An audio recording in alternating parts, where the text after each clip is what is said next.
વિદ્યાર્થી મિત્રો, આપણે ફિઝિક્સનું લેક્ચર નંબર 4 જોઈએ. અગાઉ આપણે વિદ્યુત અવરોધકતા, પ્રવાહ ઘનતા વિશે વાત કરી, વિદ્યુત અવરોધકતા વિશે વાત કરી, વાહકતા વિશે વાત કરી. ઓકે. અને ઓહમના નિયમનું સદિશ સ્વરૂપ જે બરાબર સિગ્મા એવી પણ આપણે તારવ્યું. ઓકે. હવે આપણે આગળ વાત કરીએ વિદ્યુત ક્ષેત્રની હાજરી અને ગેરહાજરીમાં ઇલેક્ટ્રોનની ગતિ એટલે કે ડ્રિફ્ટ વેગ, જેને આપણે ડ્રિફ્ટ વેલોસિટી પણ કહીએ છીએ. તો મિત્રો આપણે જાણીએ છીએ કે ધાતુ પદાર્થો કે જે ઘણા બધા અણુઓનું બનેલું હોય છે, ધાતુ પદાર્થો કે જેમાં ઘણા બધા અણુઓ હોય છે, જેમાં ધન આયનો અને ઋણ આયનો પણ હોય છે. ધાત્વિક પદાર્થોમાં વિદ્યુતનું વહન કે જે મુક્ત ઇલેક્ટ્રોનને આભારી હોય છે. યસ ને? ધાતુ પદાર્થોમાં વિદ્યુતનું વહન કોને આભારી હોય છે? મુક્ત ઇલેક્ટ્રોનમાં. તો આપણે જાણીએ છીએ કે આ પદાર્થમાં ન્યુક્લિયસ અને ઇલેક્ટ્રોન તે કુલંબીય બળથી પદાર્થમાં જકડાયેલા હોય છે. પરંતુ ધાતુ પદાર્થોમાં જે ધન આયનો છે એ ચોક્કસ આ રીતે એવું કહી શકાય કે લેટીસ બિંદુઓ પર ગોઠવાયેલા હોય, પરંતુ ઉષ્મીય ગતિને કારણે મિત્રો તાપમાન વધતા થોડી ઘણી ઉષ્મા મળતા આમાં રહેલા ઇલેક્ટ્રોન કે જેઓ ગતિ કરતા હોય છે. યસ, તાપમાન વધતા ઉષ્મીય ગતિને કારણે ઇલેક્ટ્રોનને ઊર્જા મળતા તેઓ ગતિ કરે છે અને આ ઇલેક્ટ્રોન મુક્ત ઇલેક્ટ્રોન તરીકે વર્તતા હોય છે. હવે મિત્રો અહીં આપણે વાત કરવી છે કે ધાતુ પદાર્થમાં વિદ્યુત ક્ષેત્રની હાજરી અને ગેરહાજરીમાં ઇલેક્ટ્રોનની કઈ રીતે ગતિ કરે છે એ માટે આપણે વાત કરીએ. તો સૌપ્રથમ તો આપણે જોઈએ વિદ્યુત ક્ષેત્રની ગેરહાજરીમાં. તો અહીં લખીએ વિદ્યુત ક્ષેત્રની ગેરહાજરી. તો શું થાય છે? વિદ્યુત ક્ષેત્રની ગેરહાજરીમાં વાયુના અણુઓ એટલે કે આ અણુઓ કે જે ઇલેક્ટ્રોન ઉષ્મીય ગતિ કરે છે એટલે કે ઉષ્મીય ઊર્જા મેળવતા ગતિ કરે છે. તો અહીં લખાય કે વિદ્યુત ક્ષેત્રની ગેરહાજરીમાં ઇલેક્ટ્રોન તાપમાન વધતા ઉષ્મા મેળવે છે અને ઉષ્મીય ગતિ કરે છે. પરંતુ મિત્રો આ ઇલેક્ટ્રોન જ્યારે ગતિ કરતા હોય આની અંદર, આ ઇલેક્ટ્રોન જ્યારે ગતિ કરે છે ત્યારે તેમનું આયનો સાથે શું થતું હોય છે? સતત અથડામણ થતું હોય છે. અને આયનો સાથે આ અથડામણને કારણે તેમના વેગની દિશા સતત શું થશે? બદલાઈ જશે. એટલે કે વેગની દિશા અસ્તવ્યસ્ત હોય છે. તો અહીં લખાય ઉષ્મીય ગતિ કરે છે તથા તેમની આયનો સાથે અથડામણ થાય છે. અથડામણને લીધે તેમના વેગની દિશા સતત કેવી હોય છે? અસ્તવ્યસ્ત. વેગની દિશા અસ્તવ્યસ્ત હોય છે. તથા એવું કહી શકાય કે ઇલેક્ટ્રોનની ગતિની કોઈ ચોક્કસ દિશા હોતી નથી. ઇલેક્ટ્રોનની ગતિની કોઈ ચોક્કસ દિશા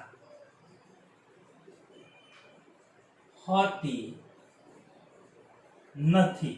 તો અહીં મિત્રો અહીં આકૃતિમાં તમે જોઈ શકો છો કે આ કોઈ ઇલેક્ટ્રોન છે. એ બિંદુ પર આ ઇલેક્ટ્રોન છે. આ ઇલેક્ટ્રોનની ગતિ આ રીતે અહીં આપણે સળંગ માર્ગ, આ રીતે સળંગ લીટી દોરી છે મેં, અને આ રીતે અથડામણ બાદ ઇલેક્ટ્રોનનો આ રીતનો ગતિપથ અહીં દર્શાવેલો છે. અહીં આ ગતિપથ A થી B સુધી દર્શાવેલ છે. તો અહીં લખાય કે અસ્તવ્યસ્ત ગતિમાર્ગ AB દર્શાવેલ છે આકૃતિમાં. ઓકે. પરંતુ મિત્રો આપણે જાણીએ છીએ કે વિદ્યુત ક્ષેત્રની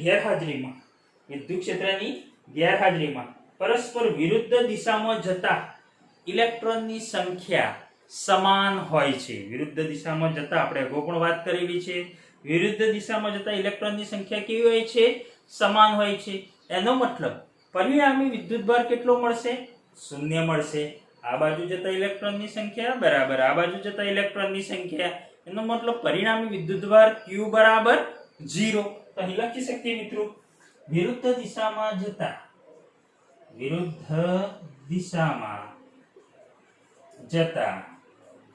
ઇલેક્ટ્રોનની સંખ્યા સમાન હોય છે, જેના લીધે આપણે કહી શકીએ કે પરિણામી વિદ્યુતભાર Q બરાબર 0. તેથી Q બરાબર 0. સો I બરાબર પણ શું થશે મિત્રો? 0. એટલે કે વિદ્યુત ક્ષેત્રની ગેરહાજરીમાં તેમાં કોઈ પરિણામી વિદ્યુતભાર હશે નહીં, જેના લીધે કોઈ પ્રવાહ પણ મળશે નહીં. ઓકે, હવે વિદ્યુત ક્ષેત્રની હાજરીમાં આપણે વાત કરીએ. વિદ્યુત ક્ષેત્રની હાજરીમાં પ્રશ્ન મિત્રો સમજણ પડી ગઈ? વિદ્યુત ક્ષેત્રની ગેરહાજરીમાં શું થાય છે? ઇલેક્ટ્રોન જે છે એ થોડી ઉષ્મીય ઉર્જા મળતા અસ્તવ્યસ્ત ગતિ કરે છે, આયનો સાથે અથડામણ અનુભવે છે. અથડામણ બાદ તેઓ સતત પોતાની દિશા શું કરે છે? બદલે છે. કોઈ ચોક્કસ દિશા હોતી નથી અને પરસ્પર વિરુદ્ધ દિશામાં જતા ઇલેક્ટ્રોનની સંખ્યા સમાન થાય છે, જેના લીધે પરિણામી વિદ્યુતભાર શૂન્ય અને પ્રવાહ પણ કેવો? શૂન્ય. એનો મતલબ એવું કહી શકાય કે ઓપન સર્કિટ કન્ડિશન. કેવી કન્ડિશન કહેવાય એને? ઓપન સર્કિટ કન્ડિશન, કે જેમાં કોઈ પ્રવાહ વહેતો હોતો નથી. ઓકે, હવે વિદ્યુત ક્ષેત્રની હાજરીમાં આપણે વાત કરીએ તો અહીં આપણે એક કામ કરીએ, આની સાથે બેટરીનું જોડાણ કરી દઈએ, કારણ કે વિદ્યુત ક્ષેત્રની વાત કરવી છે તો આપણે ચલો અહીં બેટરીનું જોડાણ કરી દઈએ. ઓકે, ઋણથી ધન બેટરીનું જોડાણ બતાવીએ. ઋણથી ધન. ઓકે, અહીં વહેતા પ્રવાહની દિશા કઈ થશે મિત્રો? ઋણથી ધન. આ રીતે પ્રવાહની દિશા થશે. ઓકે, આ પ્રવાહની દિશા થશે આ દિશામાં. ઓકે, જે દિશામાં પ્રવાહ છે એ કોની દિશા થશે મિત્રો? વિદ્યુત ક્ષેત્ર E ની દિશા. યસ ને? વિદ્યુત ક્ષેત્ર E ની દિશા. આપણે અહીં બેટરી જોડી તો બેટરીના લીધે વિદ્યુત પ્રવાહનું વહન થાય છે, જેના લીધે વિદ્યુત ક્ષેત્ર E આ દિશામાં મળે છે. હવે થાય છે શું મિત્રો? વિદ્યુત ક્ષેત્રની હાજરીમાં તો બે છેડે વચ્ચે બેટરી જોડતા તથા વિદ્યુત ક્ષેત્ર E લાગુ પાડતા અહીં આપણે લખીએ, બંને છેડે બેટરી જોડતા તથા વિદ્યુત ક્ષેત્ર E લાગુ પાડતા. મિત્રો વિદ્યુત ક્ષેત્ર E લાગુ પાડશો તો અહીં ઇલેક્ટ્રોન પર શું થશે? વિદ્યુત ક્ષેત્રને કારણે આપણે જાણીએ છીએ ઇલેક્ટ્રોન પર વિદ્યુત ક્ષેત્રને કારણે બળ લાગશે અને હંમેશા વિદ્યુત ક્ષેત્રની કઈ દિશામાં લાગશે? વિરુદ્ધ દિશામાં લાગશે. વિદ્યુત ક્ષેત્ર આ દિશામાં છે તો ઇલેક્ટ્રોન પર લાગતું બળ કઈ દિશામાં હશે? આ દિશામાં હશે. તો અહીં વિદ્યુત ક્ષેત્રને કારણે ઇલેક્ટ્રોન પર વિરુદ્ધ દિશામાં લાગતું બળ કેટલું? F બરાબર આપણે જાણીએ છીએ વિદ્યુત ક્ષેત્રને કારણે લાગતું બળ E = F/Q. So F બરાબર QE, પરંતુ ઇલેક્ટ્રોન માટે Q બરાબર E, તો લાગતું બળ F બરાબર EE. ઇક્વેશન નંબર 1 આપી દો. તો અહીં મિત્રો ઇલેક્ટ્રોનને વિદ્યુત ક્ષેત્રની વિરુદ્ધ દિશામાં આ બાજુ બળ લાગશે, એના કારણે અહીં ઇલેક્ટ્રોન ગતિ કરશે અને તેનો ગતિમાર્ગ જે છે એ આ રીતે બનશે, જે મેં આ રેખા દર્શાવી છે મિત્રો. આ જે રેખા છે વિદ્યુત ક્ષેત્રની ગેરહાજરીમાં ઇલેક્ટ્રોનની ગતિ છે, AB માર્ગ. એ જ રીતે વિદ્યુત ક્ષેત્રની હાજરીમાં ઇલેક્ટ્રોનની વિરુદ્ધ દિશામાં શું લાગે છે? બળ લાગે છે, જે મેં બ્લેક કલરથી દર્શાવેલ છે. તેનો ગતિમાર્ગ આ રીતનો બને છે, બ્લેક કલરથી દર્શાવેલ. ઓકે, આ રીતે અહીં ઇલેક્ટ્રોનનો ગતિમાર્ગ AB' વિદ્યુત ક્ષેત્રની ગેરહાજરીમાં AB બનતો હતો અને વિદ્યુત ક્ષેત્રની હાજરીમાં બ્લેક પેનથી દર્શાવેલ તૂટક રેખા વડે દર્શાવેલ માર્ગે તે AB' એનો ગતિમાર્ગ બને છે. અહીં લખું છું કે હવે બળ લાગતા તેનો ગતિમાર્ગ કયો બને છે? AB' બને છે. ઓકે, સારું. હવે ગતિમાર્ગ AB' બને છે તથા તેનું સ્થાનાંતર પણ થાય છે, પરંતુ બાહ્ય વિદ્યુત ક્ષેત્રની હાજરીમાં અહીં ઇલેક્ટ્રોન કેવી ગતિ કરે છે? વિરુદ્ધ દિશામાં બળ લાગતા પ્રવેગી ગતિ કરે છે. તો પ્રવેગી ગતિ કરતા હોય વિરુદ્ધ દિશામાં બળ લાગતા તો એની વિરુદ્ધ દિશામાં મળતો પ્રવેગ અહીં લખાય વિરુદ્ધ દિશામાં મળતો પ્રવેગ કેટલો પડશે મિત્રો? પ્રવેગ આપણે જાણીએ છીએ ન્યૂટનની ગતિના બીજા નિયમ મુજબ F બરાબર ma, તેના પરથી A બરાબર F/m, પરંતુ F બરાબર કેટલું મિત્રો? E લાગતું બળ E, તો A બરાબર E/m ઇક્વેશન નંબર 2 જેટલો ઇલેક્ટ્રોનને અહીં પ્રવેગ મળે છે. ઓકે, હવે આયનો સાથે આ ઇલેક્ટ્રોન જ્યારે અહીં પણ ગતિ કરે છે, તમે જોવો છો આ ગતિમાર્ગ મેં સુરેખ સીધો નથી બતાવ્યો પણ કેવો છે? થોડો આડોઅવળો છે. કારણ અસ્તવ્યસ્ત છે. કેમ અસ્તવ્યસ્ત છે મિત્રો? કારણ કે ઇલેક્ટ્રોનની આયનો સાથે સતત શું થાય છે? અથડામણ થાય છે. તો અહીં એવું કહી શકાય કે ઇલેક્ટ્રોન જ્યારે આયન સાથે અથડાય છે, તો અથડાયા બાદ શું તરત એમને ગતિ ચાલુ કરી દેશે? ના, દરેક અથડામણે તે ક્ષણ પૂરતે તેનો વેગ કેવો થશે? શૂન્ય થશે. અને પછી પાછો ઇલેક્ટ્રોનને વિદ્યુત ક્ષેત્રને કારણે ઇલેક્ટ્રોન પર પાછું શું લાગશે? બળ લાગશે. અને બળ લાગતા ફરી પાછું તે પ્રવેગી ગતિ કરશે. યસ ઓર નો? અહીં મિત્રો ધારો કે ઇલેક્ટ્રોન છે, ગતિ કરી, આ રીતે ગતિ કરી, પણ અહીં અથડામણ અનુભવતા તે ક્ષણ પૂરતો શું થાય છે? તેનો વેગ શૂન્ય થઈ જાય છે. અને ફરીથી પાછું વિદ્યુત ક્ષેત્રને કારણે બળ લાગતા તે પાછી પોતાનો અસ્તવ્યસ્ત ગતિ ચાલુ રાખે છે. યસ, તો અહીં લખાય કે આયનો સાથે અથડામણ થતા ક્ષણ પૂરતો ઇલેક્ટ્રોનનો વેગ શૂન્ય થાય છે અને ફરીથી વિદ્યુત ક્ષેત્રને લીધે બળ લાગતા તે ગતિ કરે છે. વિદ્યુત ક્ષેત્રને લીધે બળ લાગતા તે ગતિ કરે છે. ઓકે, હવે મિત્રો અહીં આપણે જોઈ શકીએ કે ઇલેક્ટ્રોન વિદ્યુત ક્ષેત્રની ગેરહાજરીમાં A થી B સુધી ગતિ કરતો હતો, પરંતુ વિદ્યુત ક્ષેત્રની હાજરીમાં A થી ક્યાં જાય છે?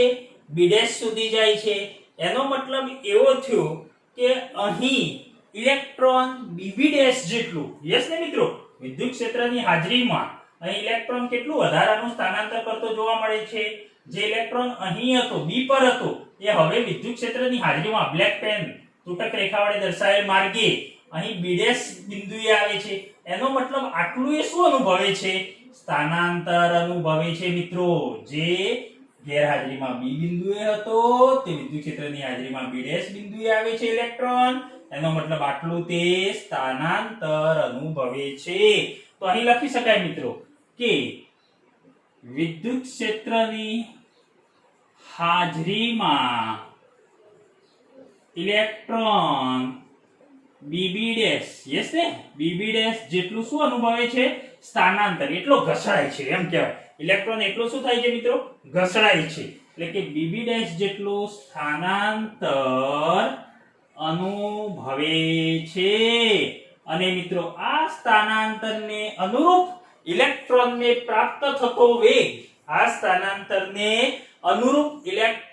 પ્રાપ્ત થતો વેગ જેને ડ્રિફ્ટ વેગ vd કહે છે. આ સ્થાનાંતરને અનુરૂપ ઇલેક્ટ્રોનને જે વેગ પ્રાપ્ત થાય છે તેને ડ્રિફ્ટ વેગ, કયો વેગ? ડ્રિફ્ટ વેગ vd કહે છે. ક્લિયર? ઓકે, તો ખાસ યાદ રાખજો મિત્રો. હવે મિત્રો બીજી વાત, વાહકમાં ઇલેક્ટ્રોનની આયનો સાથેની બે ક્રમિક અથડામણો વચ્ચેનો જે સરેરાશ સમયગાળો છે તેને રિલેક્સેશન સમય ટાઉ કહે છે. આયનોની બે ક્રમિક વાહકમાં ઇલેક્ટ્રોનની આયનો સાથેની બે ક્રમિક અથડામણો વચ્ચેનો જે સમયગાળો છે, લખું છું મિત્રો, મહત્વનો પોઈન્ટ છે, વાહકમાં ઇલેક્ટ્રોનની આયનો સાથેની બે ક્રમિક અથડામણો વચ્ચેનો સમયગાળો, બે ક્રમિક અથડામણો વચ્ચેનો સમયગાળો છે ને રિલેક્સેશન સમય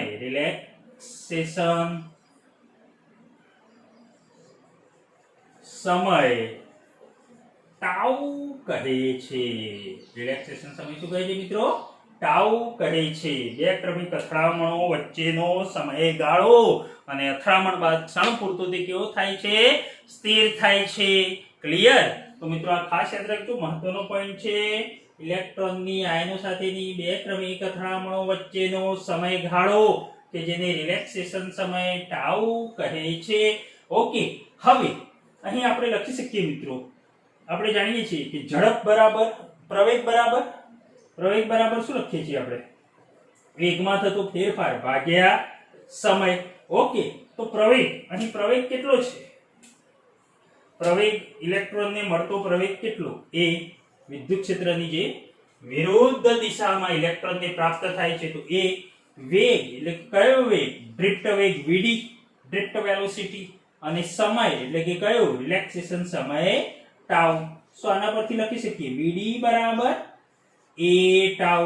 યસ, પ્રવેગ બરાબર વેગ ભાગ્યા સમય, તો પ્રવેગ એ વેગ ડ્રિફ્ટ વેગ vd અને સમય રિલેક્સેશન સમય ટાઉ. સો vd બરાબર a ટાઉ. પરંતુ આપણે જાણીએ છીએ a બરાબર, તો અહીં મેં લખ્યું છે a બરાબર ee by m, તો e by m into tau. Yes, તો અહીં vd બરાબર ee by m into tau. ખૂબ મહત્વનું સૂત્ર, આનો ઉપયોગ આગળ આપણને જરૂર પડશે. ખાસ યાદ રાખજો, ડ્રિફ્ટ વેગ vd બરાબર, ગોખવાની કોઈ જરૂર નથી મિત્રો, આવડે એવું છે. vd બરાબર પ્રવેગ ગુણ્યા સમય એટલે a ટાઉ. યસ, ઓકે, અને પ્રવેગ એ બરાબર f by m, પરંતુ f બરાબર વિદ્યુત ક્ષેત્રને કારણે લાગતું બળ ee, તો ee by m into tau. આ સૂત્ર ખાસ યાદ રાખજો મિત્રો. ઓકે, મહત્વનું. તો તમને સમજણ પડી ગઈ હશે કે વિદ્યુત ક્ષેત્રની ગેરહાજરીમાં અહીં પરિણામી વિદ્યુતભાર શૂન્ય, તેથી વિદ્યુત પ્રવાહ શૂન્ય, અને વિદ્યુત ક્ષેત્રની હાજરીમાં બેટરી જોડતા વિદ્યુત ક્ષેત્રની વિરુદ્ધ દિશામાં ઇલેક્ટ્રોન પર બળ લાગે છે, અને ઇલેક્ટ્રોનનો ગતિમાર્ગ અહીં કયો બને છે? વિદ્યુત ક્ષેત્રની હાજરીમાં ab' અને ઇલેક્ટ્રોન bb' જેટલું સ્થાનાંતર અનુભવે છે. આ સ્થાનાંતરને અનુરૂપ મળતો જે વેગ છે, જેને ડ્રિફ્ટ વેગ vd કહે છે. અહીં ઇલેક્ટ્રોન પર લાગતું બળ F બરાબર ma, સો A બરાબર F by m, F બરાબર ee, તો E by m. So drift વેગ vd બરાબર મળ્યો આપણને ee by m into tau. અને બે ક્રમિક અથડામણો વચ્ચેનો જે ઇલેક્ટ્રોનનો સમયગાળો છે, જેને રિલેક્સેશન સમય ટાઉ વડે આપણે દર્શાવીએ છીએ. ક્લિયર? સમજણ પડવી જોઈએ. જોઈએ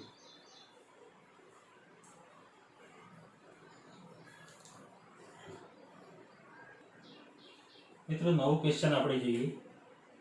ડ્રિફ્ટ વેગ vd અને વિદ્યુત પ્રવાહ ઘનતા જે વચ્ચે સંબંધ મેળવો, અથવા પરીક્ષામાં એ રીતે પણ પૂછાય, ડ્રિફ્ટ વેગ પરથી જે બરાબર સિગ્મા e મેળવો. ડ્રિફ્ટ વેગ પરથી જે બરાબર સિગ્મા e મેળવો. ઓકે, અહીંયા ઘણા સૂત્રો તમને મળશે, તો આપણે જોઈએ. ધારો કે સમાન આડછેદનું ક્ષેત્રફળ એ ધરાવતો એક નળાકારીય વાહક છે. સમાન આડછેદનું ક્ષેત્રફળ કેટલું છે મિત્રો? બંને બાજુ એ સમાન છે એવો એક કોઈ વાહક છે, જેની બંને છેડા આપણે ધારો કે બેટરી સાથે જોડેલ છે. અહીં જોડતો નથી, પરંતુ એમ માની લો કે એના બંને છેડા બેટરી સાથે જોડેલ છે, જેના લીધે તેમાંથી મિત્રો વિદ્યુત ક્ષેત્ર કેટલું છે? E જેટલું. તો વિદ્યુત ક્ષેત્ર મેં આ દિશામાં દર્શાવ્યું છે. ઓકે, જે વિદ્યુત પ્રવાહ પણ આ દિશામાં હોવો જોઈએ, વિદ્યુત ક્ષેત્રની દિશામાં. તો અહીં સમાન આડછેદનું ક્ષેત્રફળ એ ધરાવતો નળાકારીય વાહક ધ્યાનમાં લો, જેના બંને છેડે બેટરી જોડતા અહીં વિદ્યુત ક્ષેત્ર E જેટલું મળશે. ઓકે, અને મિત્રો વિદ્યુત ક્ષેત્ર એ આ દિશામાં છે તો ઇલેક્ટ્રોનની ગતિ કઈ દિશામાં હશે? વિદ્યુત ક્ષેત્રની વિરુદ્ધ દિશામાં. અહીં ઇલેક્ટ્રોનની મેં ગતિ બતાવી છે વિદ્યુત ક્ષેત્રની વિરુદ્ધ દિશામાં. અને અગાઉનો પ્રશ્ન આપણે જોયો એમાં તમે જોયું કે ડ્રિફ્ટ વેગ જે ઇલેક્ટ્રોનનું જે સ્થાનાંતર હતું એ વિદ્યુત ક્ષેત્રની કઈ દિશામાં હતું? વિરુદ્ધ દિશામાં. અગાઉના પ્રશ્નમાં વિદ્યુત ક્ષેત્ર આ દિશામાં હતું અને ઇલેક્ટ્રોનનું સ્થાનાંતર કઈ હતું? આ રીતે bb' જેટલું હતું વિરુદ્ધ દિશામાં. યસ ઓર નો? તો અહીં મિત્રો ડ્રિફ્ટ વેગ bd ની દિશા ઇલેક્ટ્રોન માટે એ કઈ દિશામાં હશે? વિરુદ્ધ દિશામાં હશે. કારણ કે ડ્રિફ્ટ વેગ કોને મળે છે? ઇલેક્ટ્રોનને મળે છે. એટલે કે bd ની દિશા આ દિશામાં હશે. ઓકે, સારું. હવે મિત્રો અહીં આપણે સારા એવા સૂત્રો તારવીએ તો અહીં કહી શકાય કે જો ઇલેક્ટ્રોનનો ડ્રિફ્ટ વેગ vd હોય તો ડેલ્ટા ટી જેટલા સમયમાં ઇલેક્ટ્રોને કાપેલું અંતર, જો ઇલેક્ટ્રોનનો ડ્રિફ્ટ વેગ vd હોય તો ડેલ્ટા ટી સમયમાં ઇલેક્ટ્રોને કાપેલું અંતર કેટલું થશે મિત્રો? અંતર વેગ બરાબર ઝડપ બરાબર અંતર ભાગ્યા સમય. વેગ બરાબર અંતર કે સ્થાનાંતર ભાગ્યા સમય. તો અંતર બરાબર શું થશે? વેગ ગુણ્યા સમય. તો વેગ કેટલો છે ઇલેક્ટ્રોનનો? vd. ઇલેક્ટ્રોનનો વેગ કેટલો છે? vd. તો અહીં લખું છું વેગ ગુણ્યા સમય. આના પરથી આપણે લખી શકીએ અંતર. ધારો કે આટલું અંતર જે છે આ બંને છેડા વચ્ચેનું કેટલું છે? l. બંને આડછેદ વચ્ચેનું તો l વેગ છે ઇલેક્ટ્રોનનો vd અને કેટલા સમયમાં? ડેલ્ટા ટી સમયમાં ઇલેક્ટ્રોને કાપેલું અંતર. તો l બરાબર vd ડેલ્ટા ટી ઇલેક્ટ્રોને કાપેલું અંતર. સમજણમાં આવ્યું? અંતર બરાબર વેગ ગુણ્યા સમય. ઓકે, હવે આપણે એવું કહી શકીએ vd ડેલ્ટા ટી આ તમને શું મળ્યું? અંતર મળ્યું. તો આટલી લંબાઈ ધરાવતા, આટલી લંબાઈ, યસ ને, આટલી લંબાઈ આટલું અંતર મળ્યું તો આટલી લંબાઈ ધરાવતા ભાગનું કદ કેટલું થાય? તો અહીંયા લખાય vd ડેલ્ટા ટી લંબાઈ ધરાવતા ભાગનું કદ. તો કદ બરાબર તો આપણે જાણીએ છીએ ક્ષેત્રફળ ગુણ્યા લંબાઈ. v બરાબર l લખાય તો આટલા ભાગનું કદ v બરાબર al. એટલે કે l બરાબર આપણા જોડે છે vd ડેલ્ટા ટી. તો a vd ડેલ્ટા ટી આટલું કદ મળ્યું. યસ મિત્રો, આટલી લંબાઈ જે છે આટલી લંબાઈમાં આટલું કદ એટલે કે કેટલું કદ? al એટલે કે a અને l બરાબર vd ડેલ્ટા ટી. ઓકે, હવે આટલા કદમાં સમાયેલ ઇલેક્ટ્રોનની મારે સંખ્યા શોધવી છે. તો અહીં એવું કહી શકાય કે મિત્રો જો વાહકના એકમ કદ દીઠ, ખૂબ મહત્વનો ટોપિક, જો વાહકના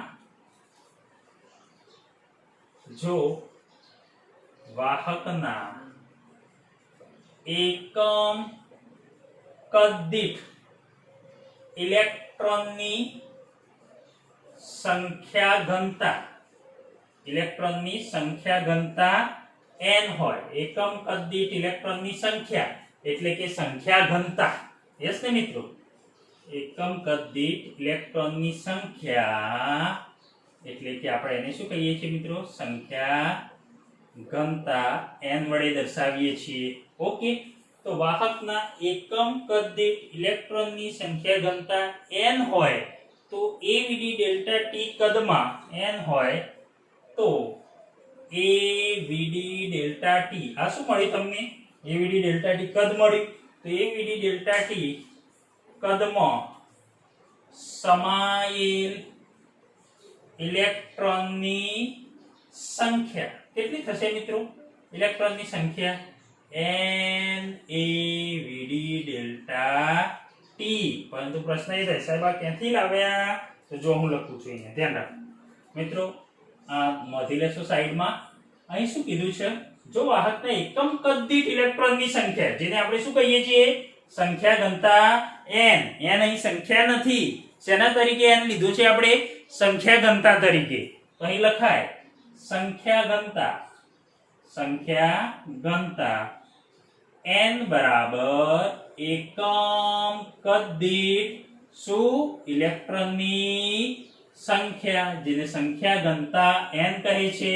ઓકે, મિત્રો આનો એકમ પણ આપણને ખબર હોવી જોઈએ. સંખ્યાનો એકમ ન હોય 1 અને કદનો એકમ મીટર ઘન, તો 1 મીટર ઘન એટલે કે મીટરની -3. તો ખાસ યાદ રાખજો, અહીં ઇલેક્ટ્રોનની સંખ્યા ઘનતા n હોય એટલે કે ઇલેક્ટ્રોનની સંખ્યા, તો AVD ડેલ્ટા ટી કદમાં, આટલું કદ છે આપણા જોડે, AVD ડેલ્ટા ટી આટલા કદમાં સમાયેલા ઇલેક્ટ્રોનની સંખ્યા કેટલી? તો ઇલેક્ટ્રોનની સંખ્યા બરાબર કેટલી થાય? NAVD ડેલ્ટા ટી થાય જ ના થાય? જુઓ, n એ શું છે? આ n એ સંખ્યા ઘનતા એટલે સંખ્યા ભાગ્યા ઇલેક્ટ્રોનની સંખ્યા ભાગ્યા શું થાય? કદ થાય. n બરાબર ઇલેક્ટ્રોનની સંખ્યા ભાગ્યા કદ ગુણ્યા AVD delta T. AVD delta T શું છે? કદ છે. કદ કેન્સલ. શું મળ્યું? સંખ્યા મળી કે ના મળી? સમજણ આવ્યું? તો NAVD ડેલ્ટા ટી એ શું થઈ? સંખ્યા થઈ. ઓકે, ખાસ યાદ રાખજો. અને અહીં n એ સંખ્યા નથી પરંતુ સંખ્યા ઘનતા છે, નોંધજો. ઓકે, તો અહીં મિત્રો આટલી સંખ્યા જે છે, આટલી સંખ્યામાં ઇલેક્ટ્રોન અહીં સમાયેલા છે. ઓકે, અહીં આપણે લખી શકીએ કે ડેલ્ટા ટી સમયમાં મિત્રો આટલા જે ઇલેક્ટ્રોન પસાર થતો હોય, એનો મતલબ ઇલેક્ટ્રોન એટલે કે વિદ્યુતભાર, પસાર થતો વિદ્યુતભાર. ધારો કે અહીં લખી શકાય મિત્રો, ડેલ્ટા ટી સમયમાં પસાર થતો વિદ્યુતભાર કેટલો? ડેલ્ટા ક્યુ હોય તો ડેલ્ટા ક્યુ બરાબર, મિત્રો આપણે જાણીએ છીએ ક્યુ બરાબર શું લખતા હતા આપણે? ક્વોન્ટમીકરણ ક્યુ બરાબર Ne. આ n જે છે મિત્રો એ શું છે? સંખ્યા દર્શાવે છે. n શું દર્શાવતો હતો? સંખ્યા. ઇલેક્ટ્રોન સંખ્યા 1 હોય, 2 હોય તો 2, 3 હોય તો 3, એટલે કે આ n એ શું દર્શાવે? સંખ્યા. જ્યારે અહીં આપણે આ જે n લીધો છે ને, ખાસ ધ્યાન રાખજો મિત્રો, આ જે n છે ને એ સંખ્યા ઘનતાના અર્થમાં લીધેલ છે. ઓકે, તો અહીં ડેલ્ટા ક્યુ બરાબર એક કામ કરો, Ne. જે n બરાબર તો શું છે? સંખ્યા. તો સંખ્યા તો કેટલી છે? NAVD delta t. તો અહીં n બરાબર NAVD ડેલ્ટા ટી લખી દો. તો NAVD delta T into electron into E. સમજણમાં આવ્યું? આ જે n હતો એ સંખ્યા ઘનતા તરીકે છે અને આ n જે છે અહીં આવે છે એ શેના તરીકે છે? સંખ્યા તરીકે છે. તો આપણે શું લખીએ છીએ? ઇલેક્ટ્રોનની સંખ્યા આટલી મળી તો આટલી આપણે n ની જગ્યાએ સંખ્યાની જગ્યાએ લખી દીધું, NAVD delta T into E.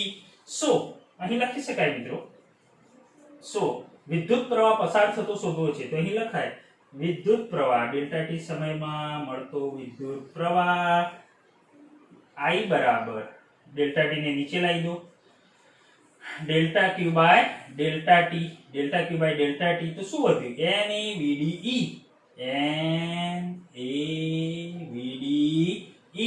એટલે કે મિત્રો અહીં લખી શકાય I બરાબર NAVD અથવા તો આને એવું લખાય એ આગળ લખો VD NE.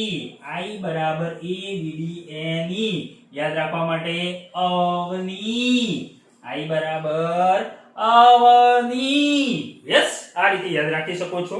તો I બરાબર AVD NE. ઓકે, હજી પણ મિત્રો ખૂબ મહત્વનું સૂત્ર છે, યાદ રાખશો.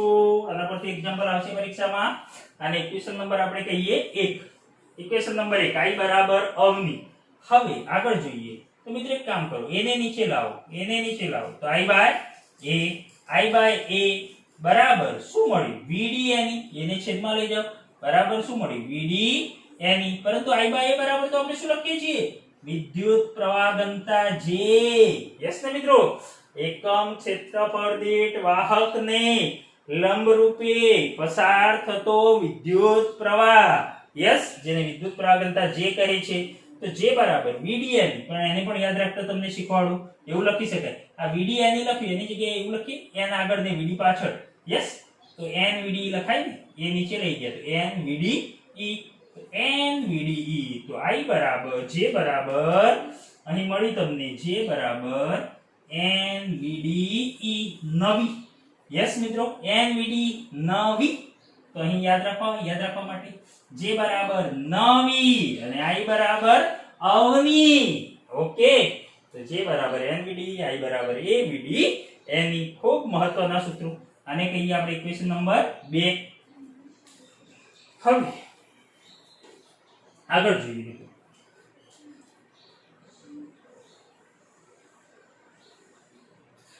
ચલો જે બરાબર એનવીડી મળ્યું આપણને. અહીં આપણને ખ્યાલ હોવો જોઈએ કે જે વિદ્યુત પ્રવાહ ઘનતા જે એ કોની દિશામાં હોય છે? તો I ની દિશામાં. I ની દિશામાં જે I અને વિદ્યુત ક્ષેત્ર E આ ત્રણેની દિશા કેવી હોય? એક જ હોય. જે I અને વિદ્યુત ક્ષેત્ર E એક જ દિશામાં હોય મિત્રો. હંમેશા પ્રવાહ ઘનતા વિદ્યુત પ્રવાહની દિશામાં, વિદ્યુત ક્ષેત્રની દિશામાં. ક્લિયર? પરંતુ મિત્રો અહીં VD અને J ની દિશા કેવી હશે? પરસ્પર વિરુદ્ધ હશે. કારણ કે વિદ્યુત ક્ષેત્રની દિશામાં J ની દિશા, I ની દિશા, પરંતુ VD ની દિશા તો કેવી? વિરુદ્ધ દિશામાં. એટલે કે J અને VD ની દિશા પરસ્પર કેવી હશે? વિરુદ્ધ હશે. ઓકે. હવે આપણે બીજું સૂત્ર પણ મેળવવું છે. વિદ્યુત પ્રવાહ ઘનતાનું પણ સૂત્ર મેળવવું છે. તો એ પણ સૂત્ર આપણે મેળવવા પ્રયત્ન કરીએ. તો આપણે જાણીએ છીએ, એક કામ કરીએ, J બરાબર NVD ને, પરંતુ VD બરાબર શું? તો VD આપણે આગળ તારવેલું છે. બોલો, હું અહીંયા લખું છું સાઈડમાં. બોલો, VD બરાબર શું લખ્યું હતું? ડ્રિફ્ટ વેગ. ઝડપ બરાબર વેગ બરાબર અંતર ભાગ્યા સમય, સોરી, પ્રવેગ બરાબર વેગ ભાગ્યા સમય. તો વેગ બરાબર પ્રવેગ ગુણ્યા સમય. પણ સમય કયો? રિલેક્સેશન સમય ટાઉ. યસ ને? તો રિલેક્સેશન સમય ટાઉ. ચલો મિત્રો, એ તો એ શું છે? એ બરાબર શું મળશે? પ્રવેગ. તો F ma. તો A F/m. પરંતુ પરંતુ અહીં લાગતું બળ કેટલું? વિદ્યુત ક્ષેત્રને કારણે ઇલેક્ટ્રોન પર કેટલું બળ લાગતું હતું?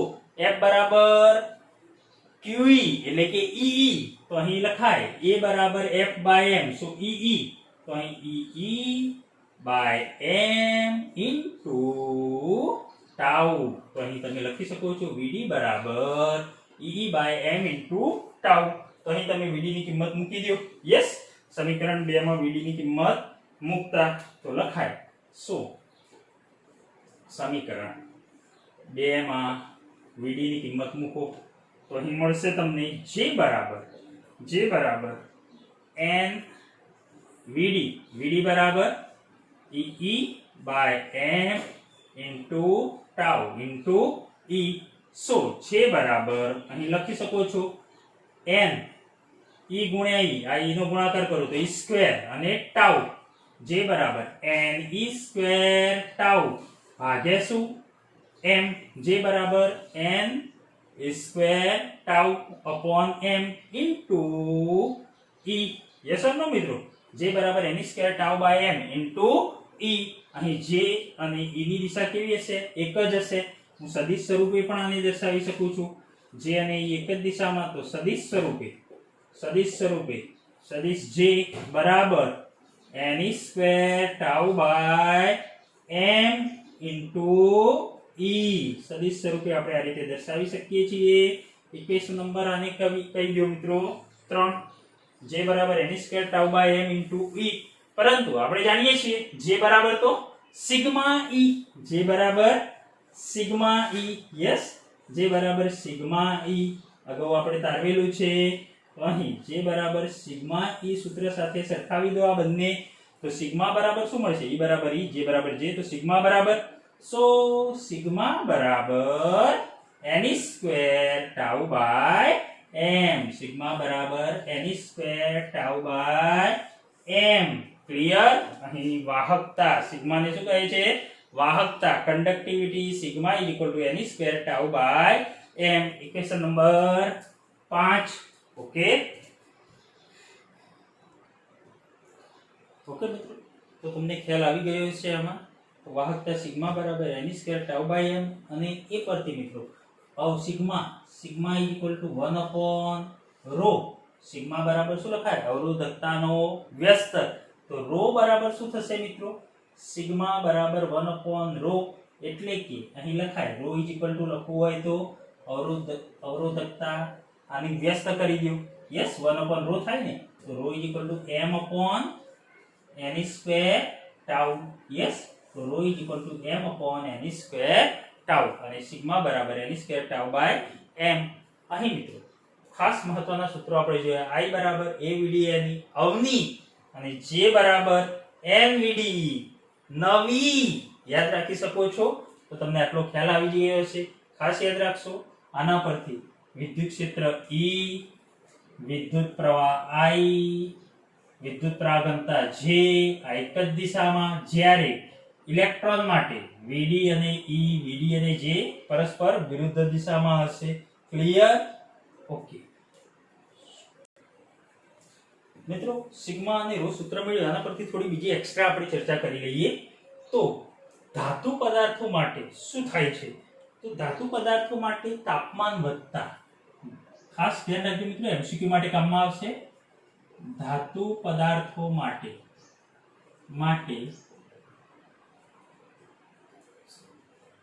અહીં આપણે લખીએ ρ m m² ટાઉ અને સિગ્મા બરાબર n² ટાઉ બાય m. તો ધાતુ પદાર્થોમાં મિત્રો અહીં સંખ્યા ઘનતા n એ શું છે? સંખ્યા ઘનતા. સંખ્યા ઘનતા કોને કહેવાય? જોયું આપણે, એકમ કદ દીઠ ઇલેક્ટ્રોનની સંખ્યાને સંખ્યા ઘનતા n કહે છે, જેને એકમ મીટર 1/m³. ઓકે, તો અહીં ધાતુ પદાર્થો માટે તાપમાનની સંખ્યા ઘનતા n પર કોઈ જાજી અસર થતી નથી, પરંતુ તાપમાન વધતા ધાતુ પદાર્થો માટે તાપમાન વધતા શું થાય છે? ઇલેક્ટ્રોન જે તેમનો કંપ વિસ્તાર છે, ઇલેક્ટ્રોન એની ઝડપ પણ વધે છે, કંપ વિસ્તાર મોટો બને છે, આવૃત્તિ વધે છે, જેના લીધે રિલેક્સેશન સમય ટાઉમાં શું થાય છે? ઘટાડો થાય છે. તો તાપમાન વધતા ધાતુ પદાર્થો માટે તાપમાન વધતા રિલેક્સેશન સમય ટાઉ ઘટે છે. ટાઉ ઘટે છે એનો મતલબ મિત્રો અવરોધકતા શું થશે? ટાઉ ઘટે તો અવરોધકતા વધે. તો ધાતુ પદાર્થો માટે તાપમાન વધતા ટાઉ ઘટે છે, અવરોધકતા વધે છે. અવરોધકતા વધે. ક્લિયર? ખાસ યાદ રાખશો. ફરી એકવાર, ધાતુ પદાર્થો માટે તાપમાન વધતા સંખ્યા ઘનતા n ઉપર કઈ અસર થતી નથી, પરંતુ તેમની ઝડપ વધતા, ઇલેક્ટ્રોનની ઝડપ વધતા તે વધારે અસ્તવ્યસ્ત અને મોટા કંપ વિસ્તારવાળા બને છે, આવૃત્તિ પણ વધે છે, પરંતુ રિલેક્સેશન સમય ટાઉ શું થશે? ઘટશે. એટલે કે ટાઉ ઘટે છે, જેના લીધે અવરોધકતા વધે છે. ક્લિયર?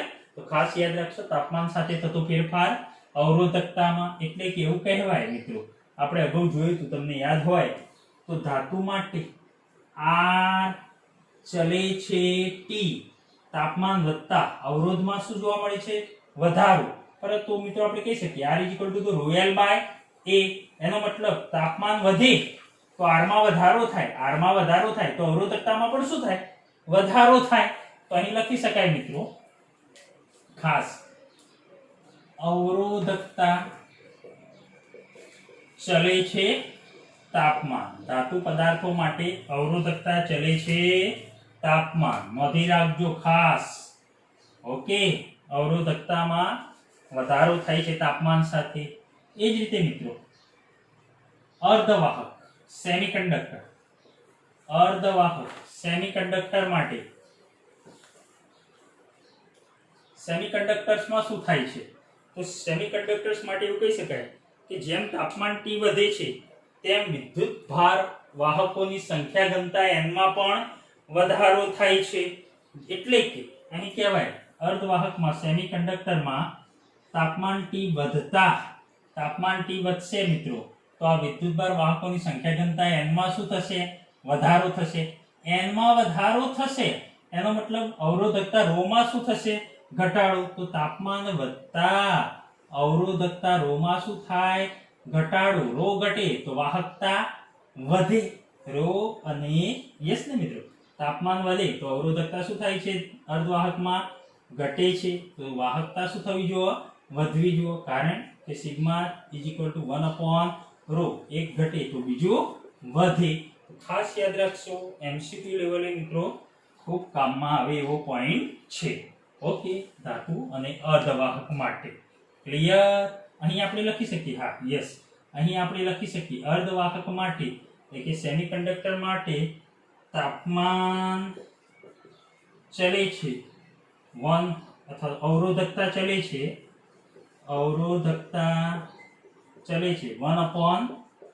1/તાપમાન. ખાસ આ યાદ રાખશો મિત્રો, તાપમાન વધે તો અવરોધકતા ઘટે તો વાહકતા વધે. એ જ રીતે અહીં તાપમાન વધે તો અવરોધકતા વધે તો વાહકતા ઘટે. ક્લિયર? કે